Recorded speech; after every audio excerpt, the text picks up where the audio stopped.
Por favor. Hola, Mario, soy María. María. Como educadora, creo que la motivación es necesaria para el aprendizaje. Y tú dices que hay 6 motivaciones fundamentales para una persona. ¿Podrías hablarnos de ellas?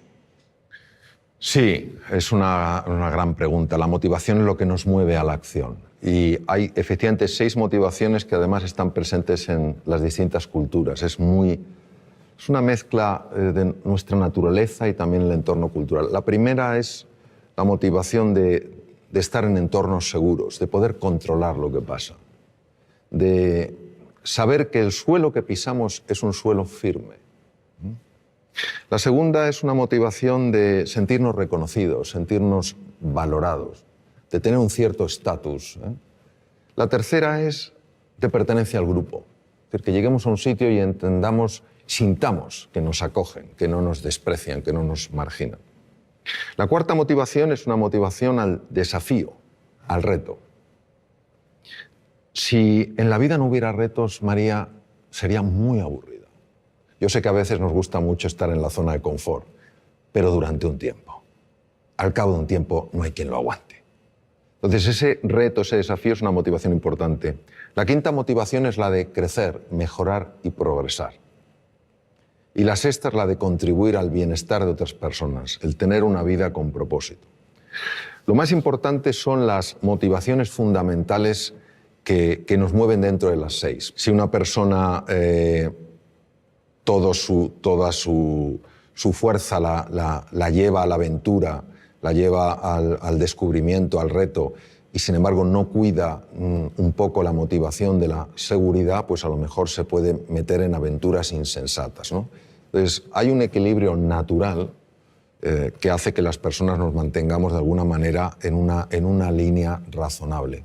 Cuando alguna de ellas toma una preponderancia o una significancia demasiado grande, es cuando podemos tener ciertos problemas.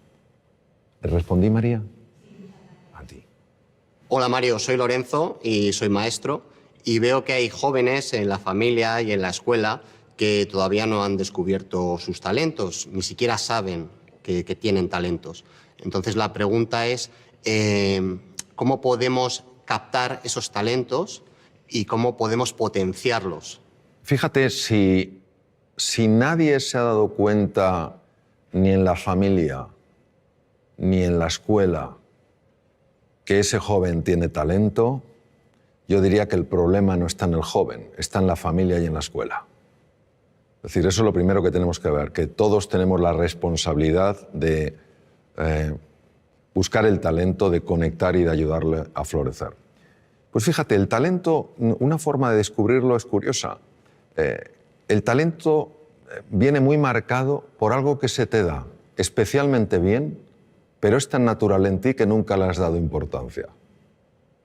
Nunca le has dado importancia. Porque para ti es natural, fluye. Y con frecuencia los demás te lo dicen, pero no te lo dicen como, oye, vaya talento tienes, sino mejor, oye, qué bien se te da hablar, qué bien se te da escribir, qué bien se te da dibujar, qué bien se te da moverte, qué bien se te da resolver conflictos. Y como es natural, no le das ningún valor. Mi experiencia a lo largo de los años me viene a mostrar que uno ha de buscar el talento en aquello que le es natural, porque el talento siempre deja huella, siempre se expresa. Y hay cosas que nos pueden parecer que son irrelevantes. O sea, yo, por ejemplo, me decían de jovencito, oye, cuando cuentas una historia es que nos quedamos absortos. Yo jamás pensé que esto tendría tanto impacto con mis enfermos. Cuando les contaba a mis enfermos las cosas, cómo íbamos a luchar juntos contra la enfermedad, etcétera, etcétera, y yo veía que se producía un estado de ánimo en ellos sorprendente, tampoco pensé que eso tuviera especial valor, ni que me dedicara luego en la segunda etapa de mi vida mucho más al tema de la comunicación, a escribir. Pues eso es lo que quiero decir, que todo ser humano tiene un talento y ese talento va dejando huellas, va mandando mensajes y tenemos que ser un poco más sensibles para entender que el talento tiene muchas formas. Y luego, por otra parte, te diré, Lorenzo, que es muy importante mirar a todo ser humano como se mira aquello que ves como sumamente valioso. de toda la conversación, lo más importante es la forma de mirar. Porque la forma de mirar tiene la capacidad de transmitir con enorme hondura cómo tú estás viendo a esa persona. Cuando tú miras a un ser humano como se mira aquello que es valioso, como somos espejos frente a espejos, esa persona empieza a reconocer su propio valor. Y en ese reconocimiento es más fácil que cualquier talento, cualquier capacidad encuentre un espacio natural para desplegarse. Yo creo que para mí eso es clave. Ver a todo ser humano como grandeza en potencia. Unos lo expresarán en mayor o menor grado, pero esa grandeza está en todo ser humano. Hola Mario, mi nombre es Antonio, soy maestro de educación primaria y mi pregunta es la siguiente. En alguna entrevista mencionas a Gandhi, que sabemos que era abogado de formación, pero nunca ganó ningún pleito, pero sin embargo podemos decir que llegó a cambiar el mundo. Entonces, ¿nos podría explicar este ejemplo y sobre todo cómo aplicarlo al ámbito educativo? Sí, la historia de Gandhi es una historia verdaderamente, yo diría, sorprendente. Gandhi padecía lo que se podía llamar una enorme timidez, una timidez profundamente limitante. Como tú has comentado, él se formó como abogado en Inglaterra, ejerció en Bombay y no ganó ningún pleito. Un abogado tiene que tener una buena retórica, tiene que tener una buena capacidad de comunicación. No la tenía. Tuvieron un problema, un familiar que vivía en Sudáfrica, tuvo un problema legal y consideraron la familia que si el joven Mohandas, su nombre es Mohandas, Mahatma quiere decir alma grande, Mohandas Gandhi fuera allí, a lo mejor en el camino se espabilaba, como cuando se manda a un hijo o a un sobrino que se va al extranjero, a ver si con el aire se espabila. Y entonces, ¿qué pasa? Que algo le sacudió profundamente la injusticia que vio.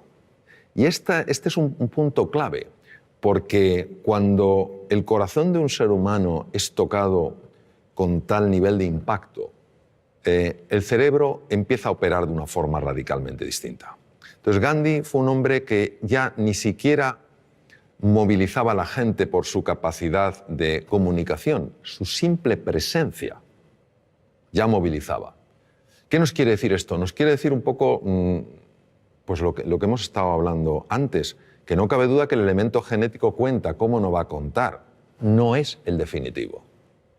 Marca una tendencia, pero no determina.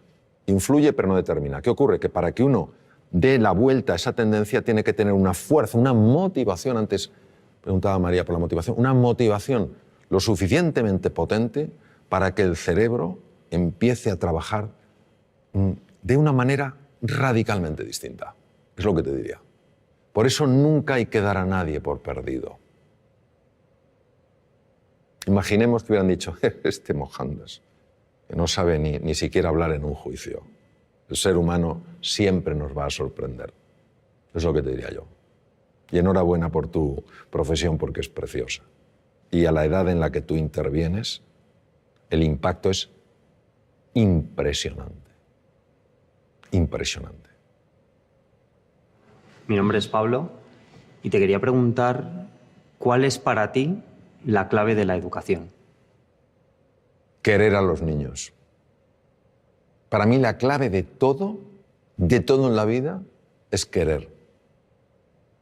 Querer a las personas con las que estás, quererte a ti, querer a la vida, querer a la naturaleza, querer el progreso, querer el bienestar, es querer. Porque si tú quieres, vamos a suponer que estamos hablando de educación infantil, si tú quieres a un niño, harás todo lo que esté en tu mano para ayudarle a salir adelante.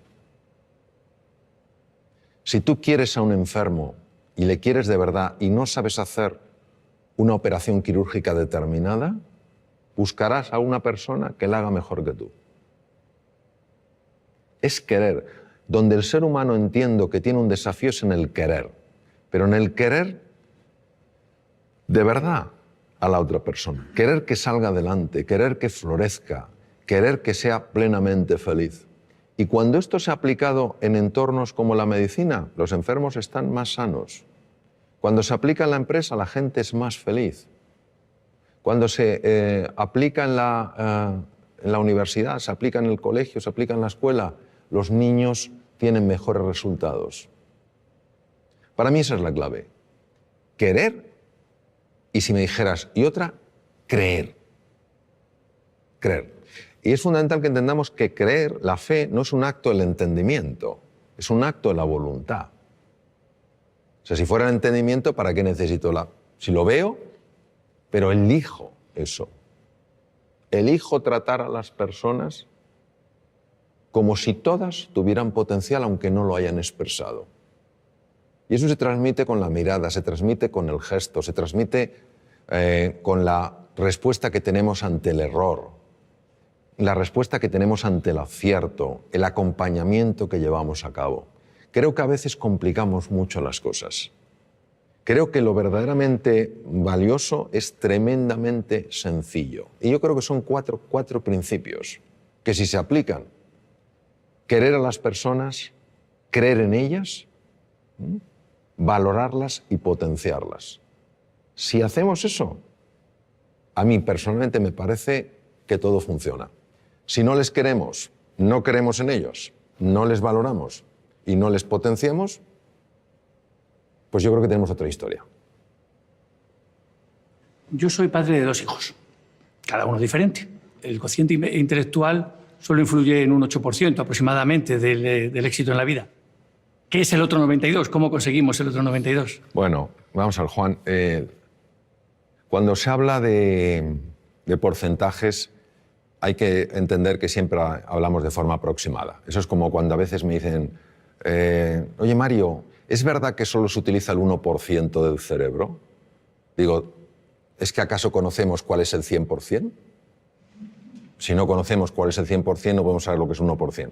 Pero hay muchos estudios que avalan lo que tú has dicho. Es decir, el test de cociente intelectual, que se llama corrientemente de coeficiente intelectual, lo correcto es de cociente intelectual, fue creado en 1912. Y se convirtió en aquella época, fíjate, cambió por completo la orientación que le dio el descubridor. El descubridor, el creador, quería dar una orientación para que cuando se vieran cocientes intelectuales que no correspondían a la edad, es decir, cuando la edad mental y la edad biológica no correspondían, que a esos niños se les tratara con especial afecto, con especial cariño y se pusiera a especial disposición para que subiera. Pero fue interpretado o fue utilizado como sistema de cribaje. Listos y el resto. Listos y el resto. Uno de mis maestros, el profesor Howard Gardner, dedicó montones de años de su vida a estudiar la inteligencia y se dio cuenta de que ni siquiera podemos hablar de una inteligencia. Es la teoría de las inteligencias múltiples. Y hay 2 inteligencias, que son la intrapersonal, que es la capacidad de reconocer tus estados emocionales y de poderlos modificar de forma positiva. Y la interpersonal, que es la capacidad de entender qué pasa en la otra persona y relacionarte con lo que pasa en la otra persona, que son absolutamente claves en el éxito en la vida. Una persona que no sepa gobernar sus estados de ánimo, que un día se levante sin ganas de hacer nada y ese estado de ánimo no lo pueda alterar, o que un día tenga ira y no sepa canalizar de una manera positiva y adecuada esa ira, o tenga miedo y no pueda superar su miedo, es difícil que progrese en la vida. Una persona que no sepa entender a los demás, que no sepa resolver conflictos, pues es difícil que progrese en la vida. Pues estas 2 inteligencias no existen en el test de cociente intelectual, como no existen otras. La inteligencia musical, la inteligencia kinestésica, la naturista, la espiritual, no están. Entonces, ¿qué ocurre? Que vista la relación que hay entre éxito en la vida, en un sentido amplio, a lo mejor hay que redefinir lo que es el éxito, y cociente intelectual, se ve que efectivamente un porcentaje enorme de personas que han tenido éxito, ese éxito no es atribuible a su test de cociente intelectual. Esto es magnífico porque no niega que el cociente intelectual sea importante, lo que hace es expandir nuestro concepto de la inteligencia. Entonces, sobre tus hijos. Efectivamente, tus hijos son diferentes y es maravilloso que los veas así. Porque si no los vieras diferentes, los vieras como tú, es que a lo mejor estás proyectando en ellos tu propia forma de ser, ¿no? Habrá uno de tus hijos, tal vez, tenga un tipo de inteligencia el otro tendrá otra. Lo que es importante es que siempre, cuando estén contigo, sientan que son inteligentes. Hemos caído en el tremendo error, y una persona de la que yo aprendí mucho, Sir Ken Robinson lo marca mucho, como de hacer que solo un tipo de persona es la adecuada, ¿no? Necesitamos múltiples perfiles. Un pavo real no es ni mejor ni peor que un águila real. Entonces, cuando un hijo nota, siente que es valioso, que tiene inteligencia, que tiene una forma distinta de procesar que el otro, su autoestima no es dañada. Es que la autoestima es clave, porque al final nuestra capacidad de hacer frente a los desafíos o nuestra incapacidad, la mayor parte de las veces nada tiene que ver con el mundo real, tiene que ver todo con el mundo mental. Te voy a poner un ejemplo. En Reino Unido se hizo un estudio fascinante. Se hicieron dos grupos, se buscaron dos grupos de estudiantes homogéneos en cuanto a edades, aproximadamente con el mismo background cultural, pero con dos diferencias. Una de ellas era que uno de los grupos eran teóricamente chicos bastante más inteligentes que el resto según el test de cociente intelectual. Pero estos que eran más inteligentes objetivamente de acuerdo al test de cociente intelectual pensaban que la inteligencia era algo fijo, que no se podía expandir. El otro grupo era un grupo de chicos teóricamente con menor inteligencia según el test de cociente intelectual, pero que creían que la inteligencia con el esfuerzo se expande. Les pusieron una serie de problemas de matemáticas complejos. El grupo de los chicos, entre comillas, más inteligentes, al ver que no lo podían resolver y dar por hecho que la inteligencia no se expandía, abandonaron. El tiempo no era un tiempo reducido, les daban tiempo. Abandonaron, diciendo, si no lo soy capaz de entenderlo, no hay nada que hacer. Me falta la inteligencia necesaria para hacer frente a este problema. Los otros chicos tampoco sabían, y de hecho partían de un nivel inferior, pero creían que la inteligencia se expandía con el esfuerzo, y siguieron, y resolvieron los problemas de matemáticas. Es decir, quedaron mejor. Y eso es lo que te quiero decir, que el componente emocional, el componente autoestima, el componente confianza en ellos y en sus posibilidades es absolutamente crucial. Ellos acabarán encontrando su camino, pero no encontrarán su camino si creen que no son capaces de encontrarlo. Para mí tu libro Reinventarse es una magnífica lectura para momentos complicados y personas que pueden necesitar un cambio en su pensamiento. La pregunta es, ¿qué dice la ciencia acerca de ese cambio de pensamiento? Bueno, la ciencia, Lorenzo, incluye múltiples campos. Entonces me voy a referir, si te parece, a la neurociencia. ¿Te parece? La neurociencia en esto es absolutamente clara, y de hecho Reinventarse lo basé en lo que la ciencia ha descubierto, la neurociencia. Sobre todo lo que se llama la neurociencia afectiva, ¿no? Cómo el cerebro procesa las emociones y los afectos. Sentimientos y emociones están conectados, pero son dos cosas distintas. Y es un tema fascinante que, fíjate la envergadura que tiene, que ya nuestro premio Nobel, Santiago Ramón y Cajal, premio Nobel en 1906, ya lo intuyó. En aquella época era imposible con la tecnología del momento poderlo demostrar, pero era un hombre tan absolutamente genial en su forma de ver las cosas que él lo intuyó. Cuando dijo, todo ser humano, si se lo propone, puede ser escultor de su propio cerebro.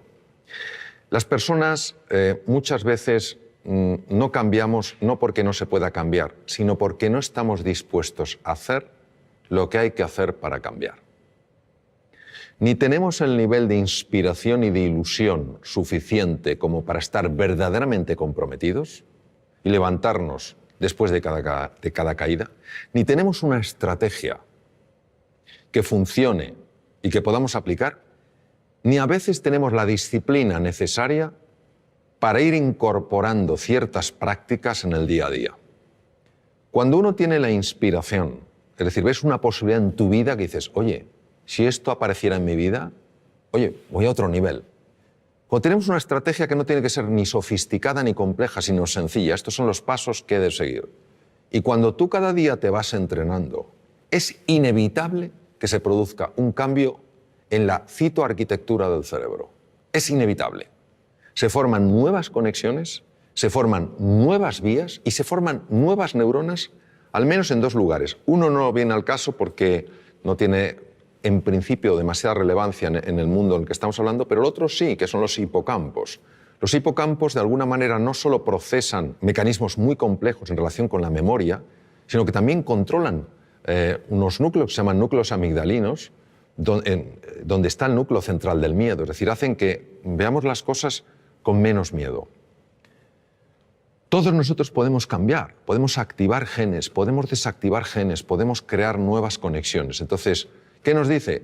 Nos dice la neurociencia que vivamos con pasión, con entusiasmo, que vivamos con fe en nosotros y en nuestras posibilidades y que estemos dispuestos a llevar a cabo el entrenamiento necesario para incorporarlo, para que pase del saber al saber hacer.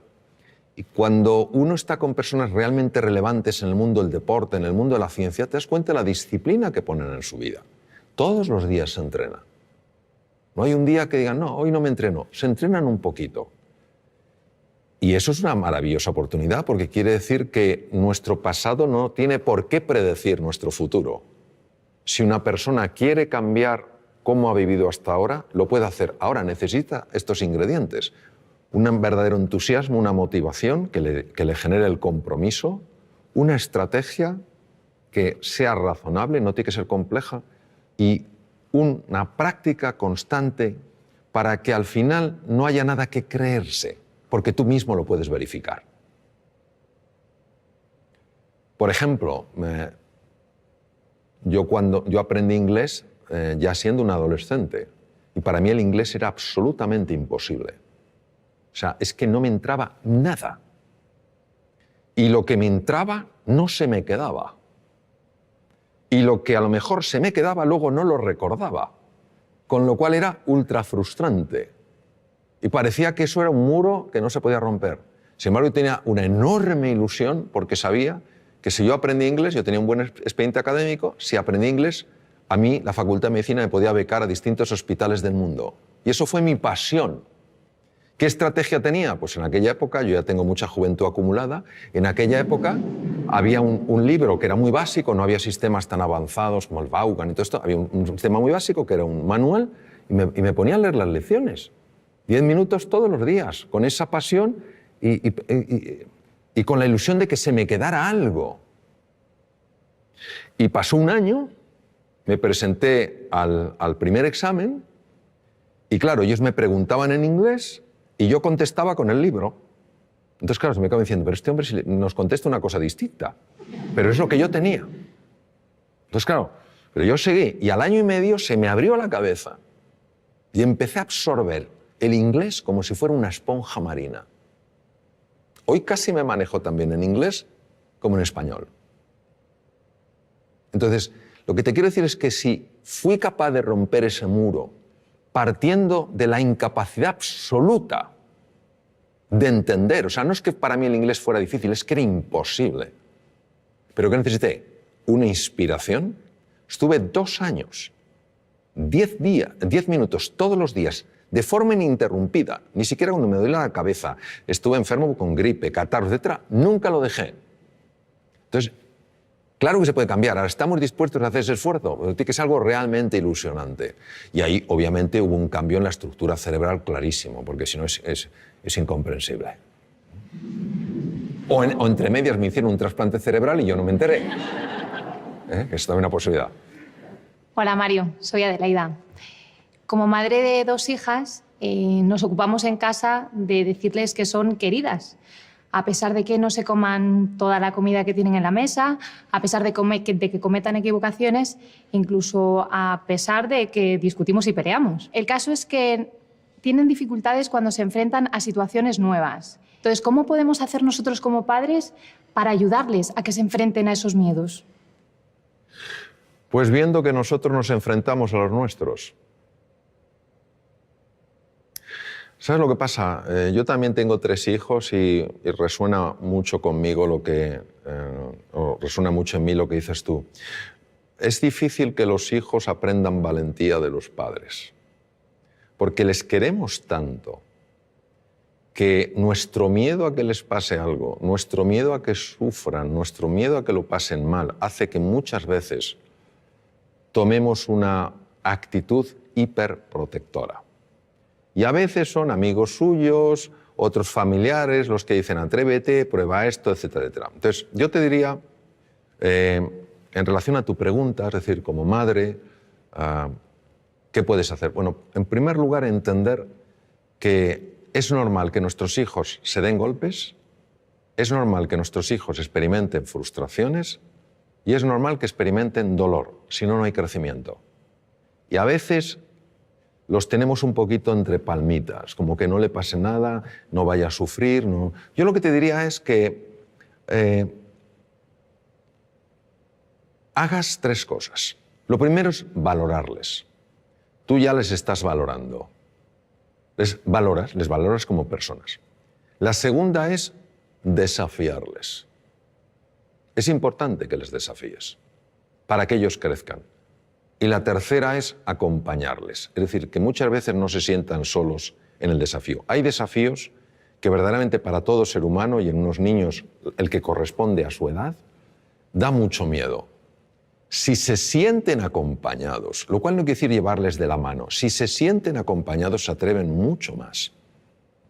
Yo haría esas 3 cosas, sencillamente valorarles, desafiarles y acompañarles. Y luego dejar que la naturaleza obre.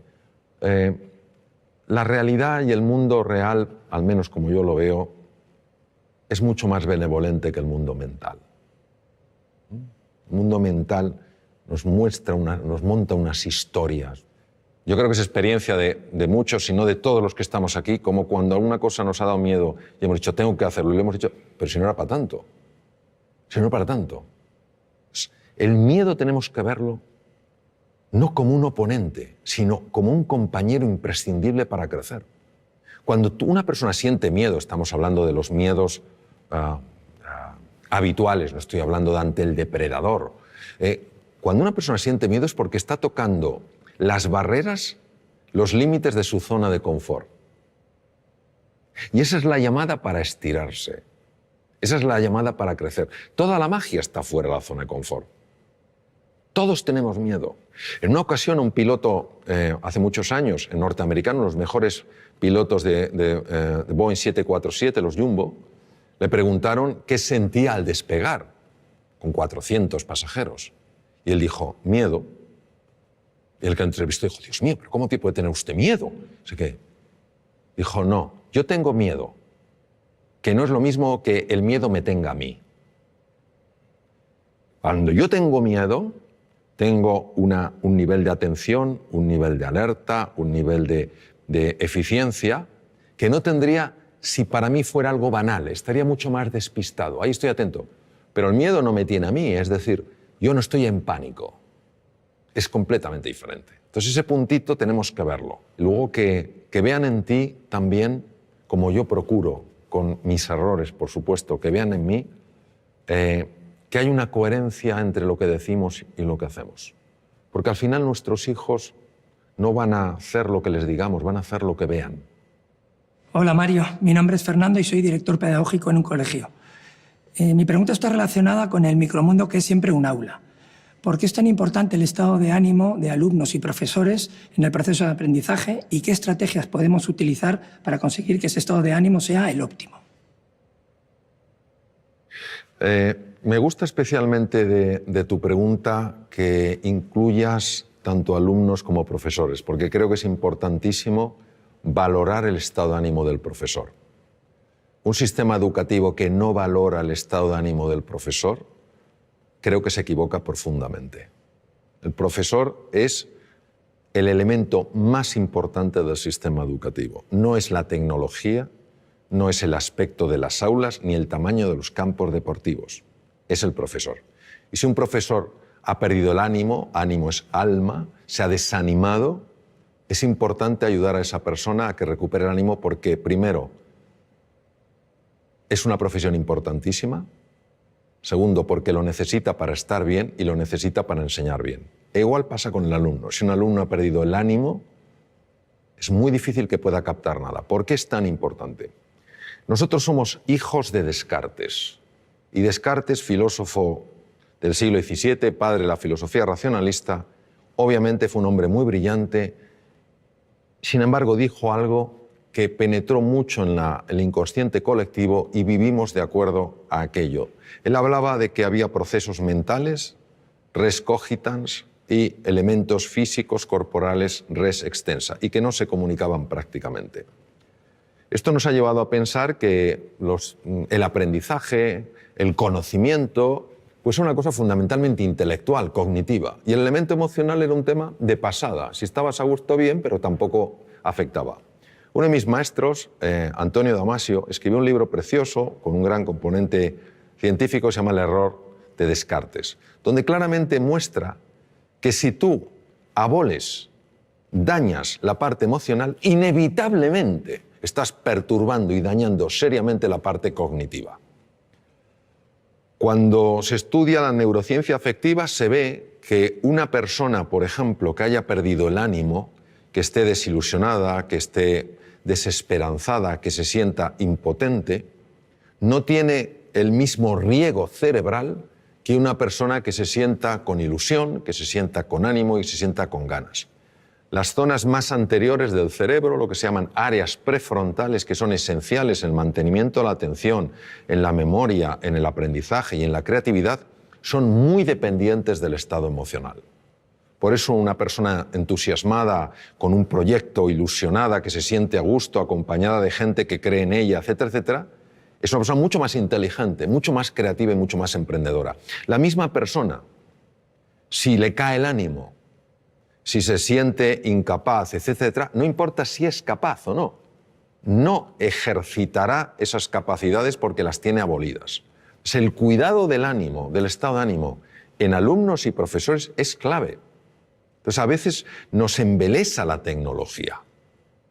Y está muy bien la tecnología. El elemento esencial siempre será el profesor y su relación con el alumno. Siempre, afortunadamente, será un elemento humano. Esto será insustituible.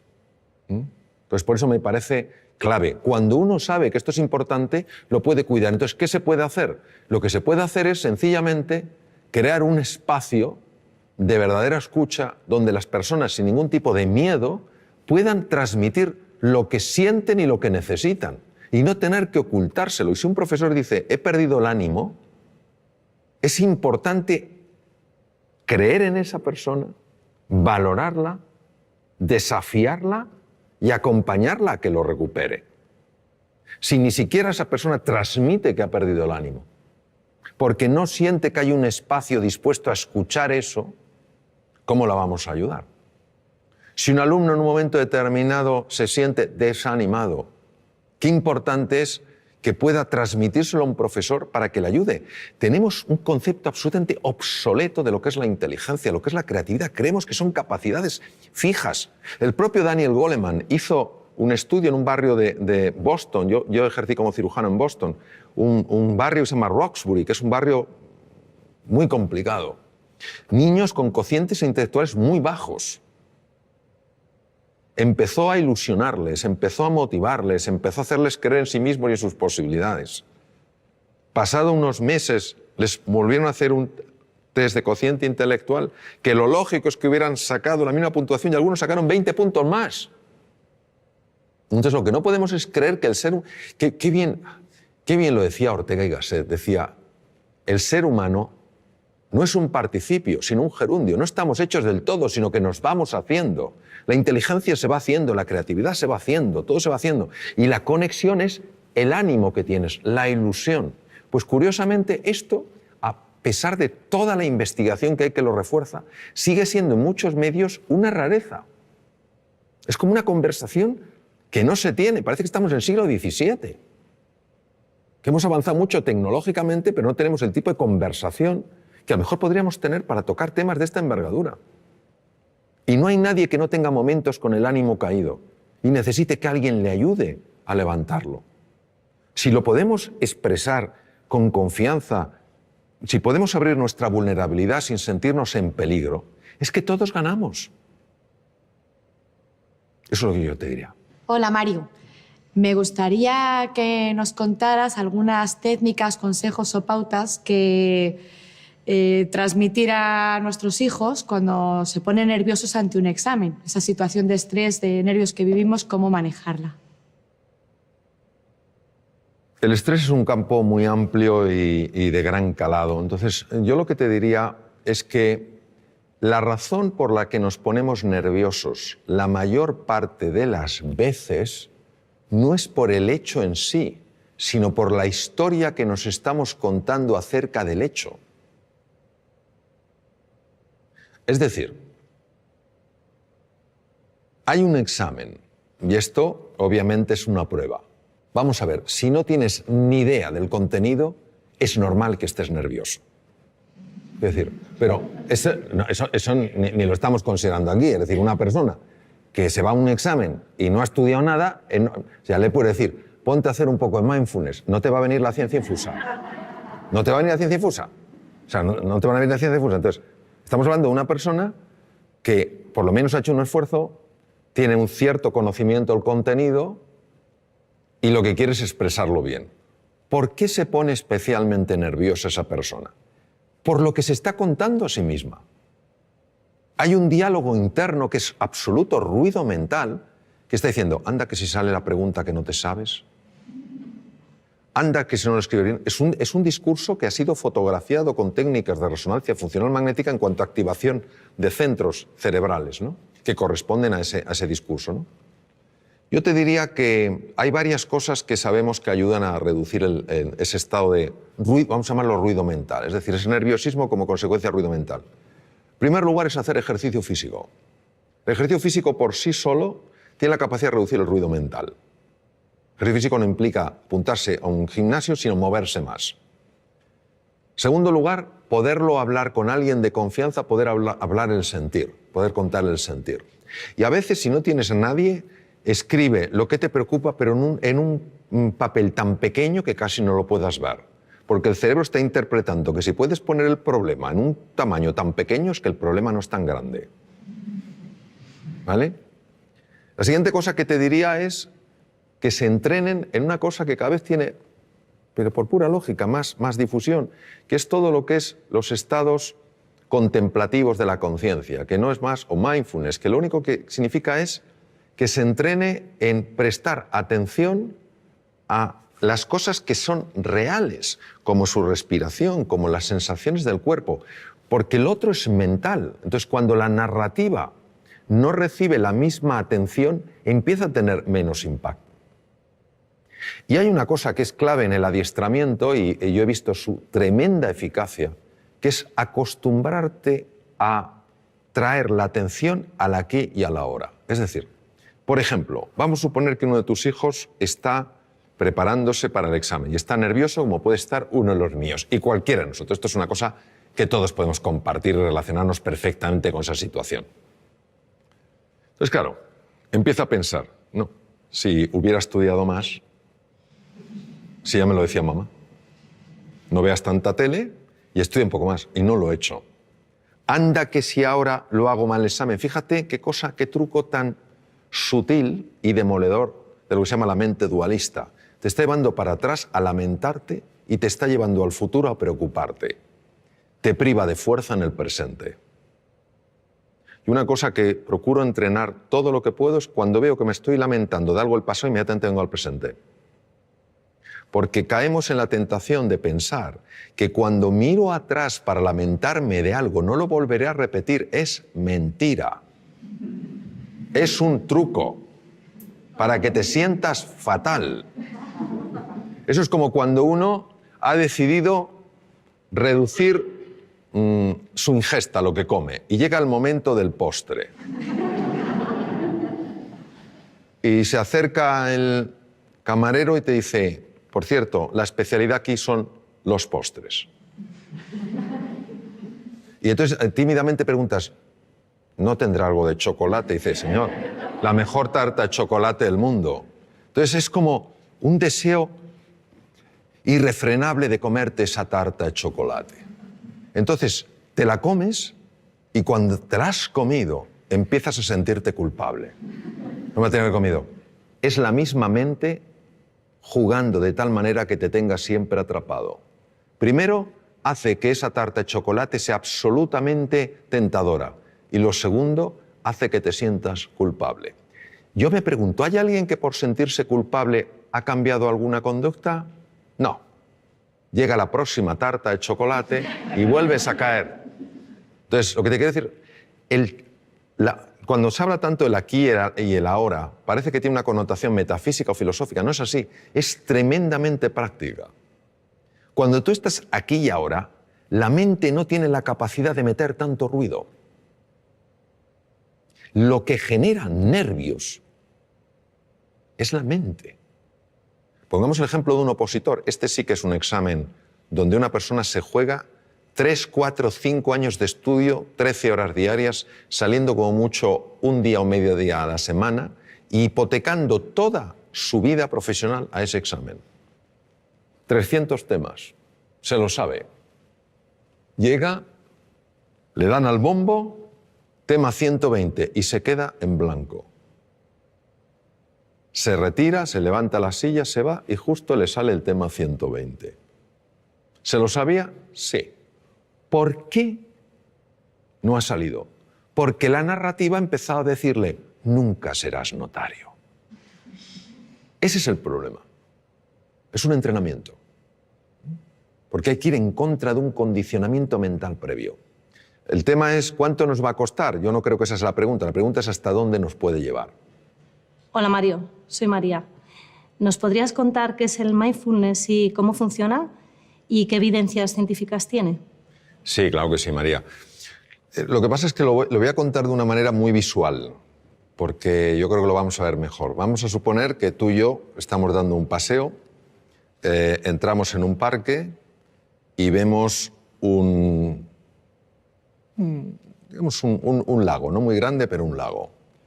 Entonces nos asomamos a ver qué hay en el fondo del lago y si el lago es profundo o no lo es.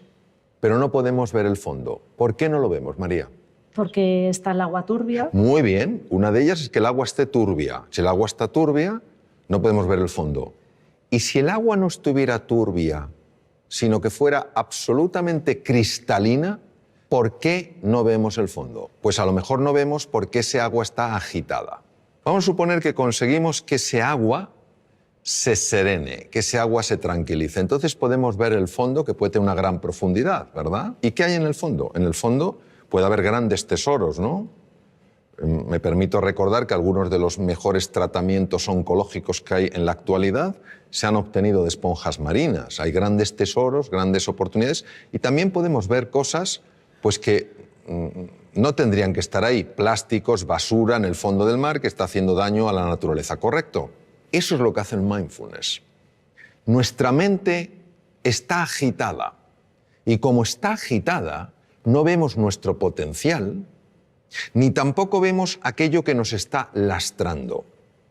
Cuando conseguimos que ese agua, esa mente se serene, empezamos a ver cosas en nosotros y a experimentar sensaciones y a experimentar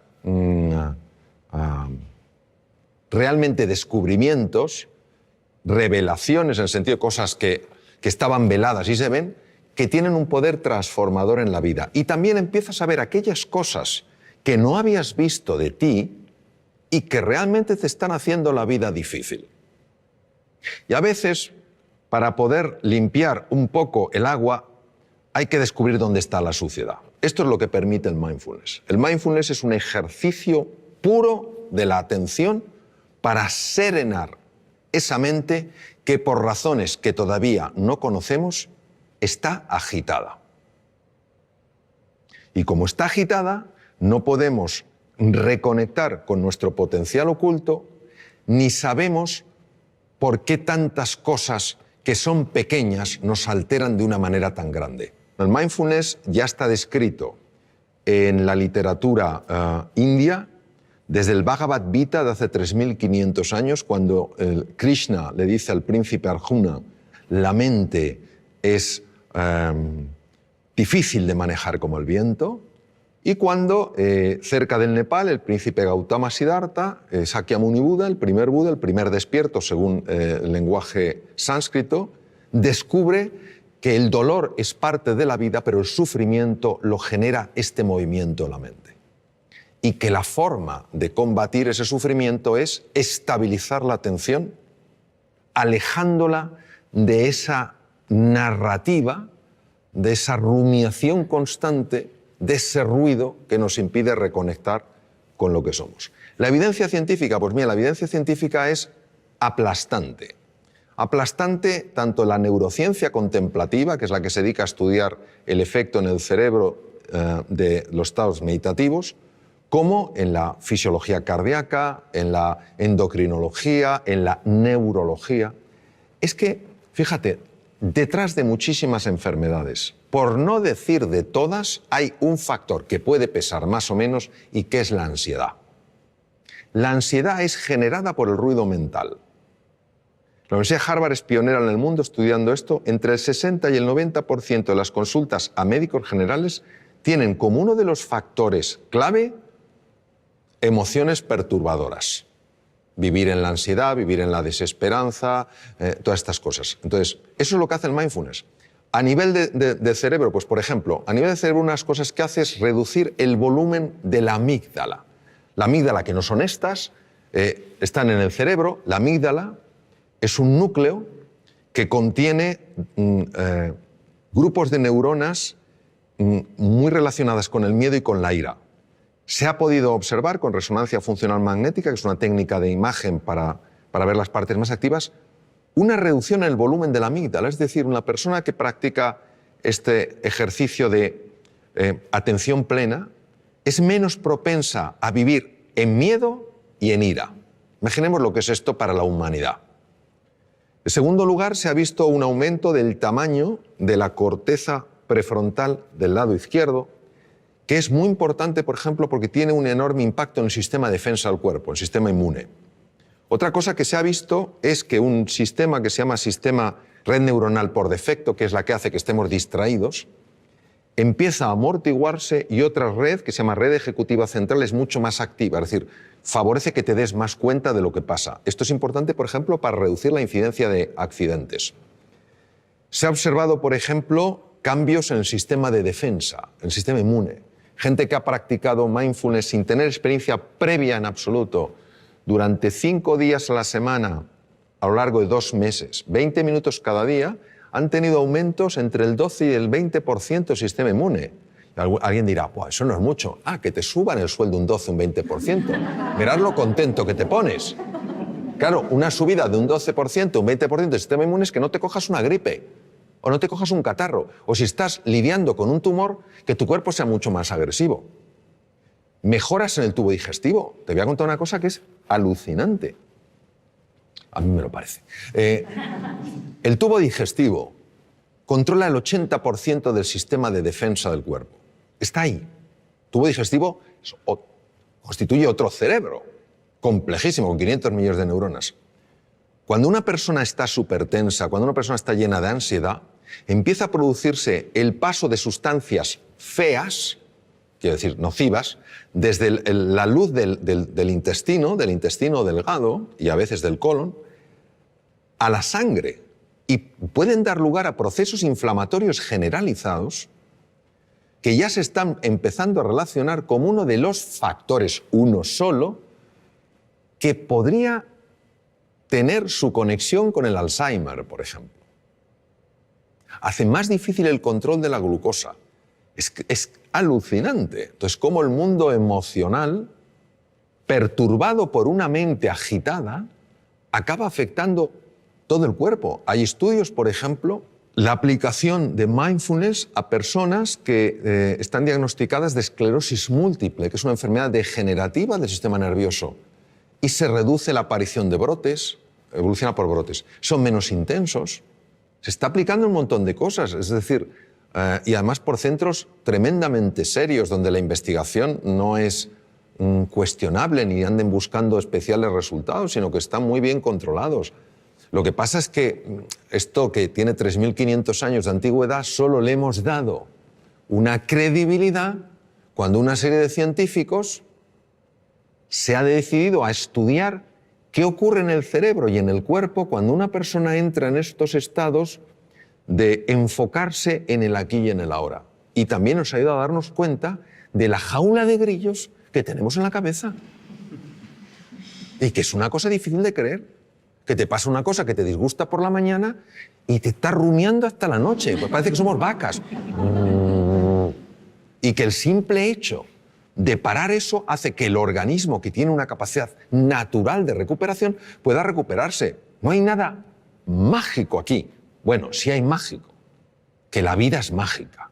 Eso es lo que hay de mágico. Pero a veces estos diálogos que tenemos bloquean la magia, no porque la anulen, sino porque no la dejan florecer. Te he oído decir que la mayoría de los seres humanos se mueren con la música dentro sin haberla oído sonar. ¿Qué quieres decir exactamente con eso? Y bueno, para los futuros padres, ¿qué podemos hacer para que nuestros niños no les pase esa cosa, ¿no? Recuerdo una cosa que leí de Víctor Hugo que me impresionó mucho, ¿no?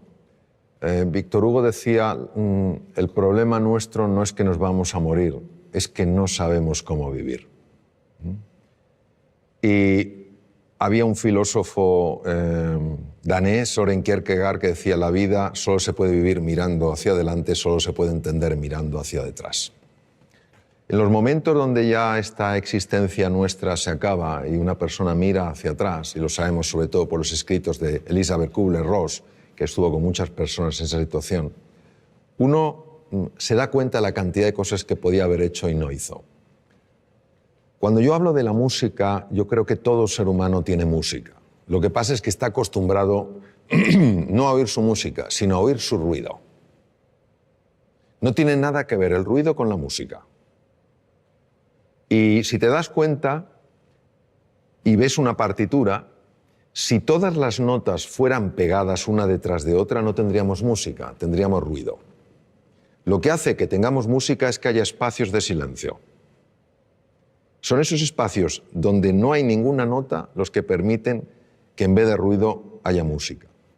¿Qué quiero decir? Quiero decir que esta vida, yo creo que el tiempo que la vivamos es una vida para vivirla con intensidad, con dificultades, con desafíos, que nos enfoquemos en lo que realmente es relevante. Que cuando llegue el final de nuestra vida, digamos como Neruda, confieso que he vivido. Que podamos decir, confieso que he vivido la vida y no que la he visto pasar. Y esa toma de conciencia, esa reflexión es lo que creo que nos puede ayudar sencillamente a que la música emerja, porque el ser humano está llamado a eso, a hacer sonar su música. O sea, todos tenemos una música y es una música preciosa, todas diferentes, todas complementarias. Eso es lo que quiero decir, que no nos conformemos con vivir una vida de ruido, sino que vayamos encontrando esa música a base de enfocarnos en las prioridades, para que al final de nuestra vida podamos decir, como decía Neruda, confieso que he vivido. Hola Mario, soy Charo y mi pregunta es la siguiente. ¿Por qué los humanos tropezamos 100 veces con la misma piedra? Bueno, me temo que en este caso la respuesta será de menor nivel que la pregunta. Yo creo que los seres humanos tropezamos 100 veces sobre la misma piedra por falta de humildad. La humildad es para mí la virtud más grande que existe porque es para una persona probablemente la más difícil de vivir plenamente, que no es la modestia, no es ser una persona así apocada, es la humildad de corazón. Cuando una persona es realmente humilde, y no lo digo por mí porque desafortunadamente no lo soy, pero sí por personas con las que he estado, grandísimos seres humanos con una humildad aplastante, son personas que tienen mentalidad de principiante. Es decir, puede ser un premio Nobel y te está escuchando como si fuera un alumno tuyo. Pero ¿yo qué le puedo enseñar a este hombre? Pero está plenamente ahí. Cuando comete un error, lo que más le interesa no es buscar culpables ni en él, ni en ella, ni en los demás, sino averiguar qué es lo que ha pasado. Es una mentalidad mucho más científica, interesada, curiosa, que una mentalidad enjuiciadora. Porque creo que cuando una persona es humilde y tropieza con una piedra, está dispuesta a reconocer que ha tropezado con una piedra y no a intentar ocultarse ante sí misma o ante los demás qué ha sucedido. Porque creo que cuando una persona es humilde y tropieza con una piedra, se deja asesorar, pregunta, escucha, pide ayuda y se deja ayudar. Creo que nuestra soberbia nos mata, literalmente. No queremos aceptar las cosas como son. Queremos que sean a nuestra medida. Queremos que la vida se pliegue a nuestros deseos. Por eso no fluimos con la vida. Cuando aparece algo que no nos gusta, nos preguntamos ¿por qué? En lugar de ¿para qué? Y todo eso creo que es lo que hace que nos cueste aprender. Y si yo lo llevara a una metáfora, creo que la vida se vive en plenitud cuando el que pilota el coche es la conciencia y en el copiloto va el ego. Pero cuando el ego es el que pilota, te puedes tropezar 100, 1000, 100.000 y nunca aprenderá. Bueno, creo que ha llegado el momento ya de terminar.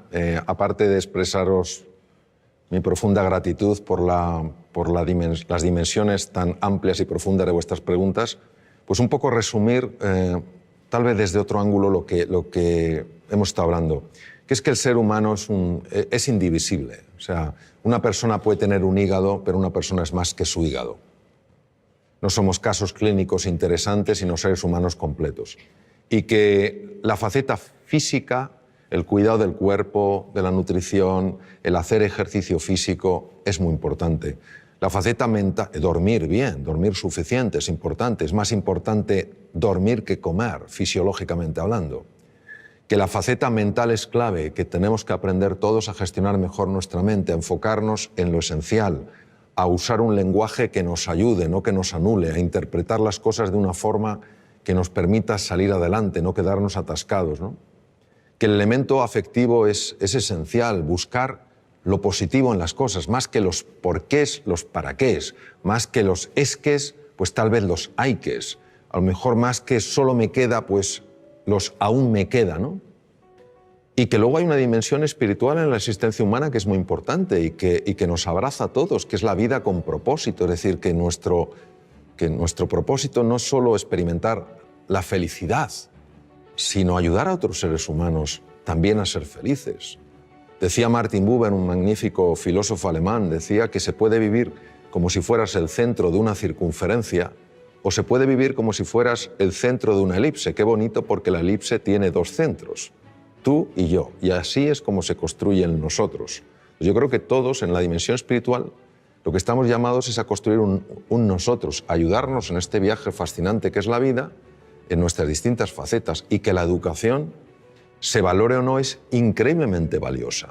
¿Cuántas cosas no tendríamos que padecer si las hubiéramos aprendido a edades más tempranas?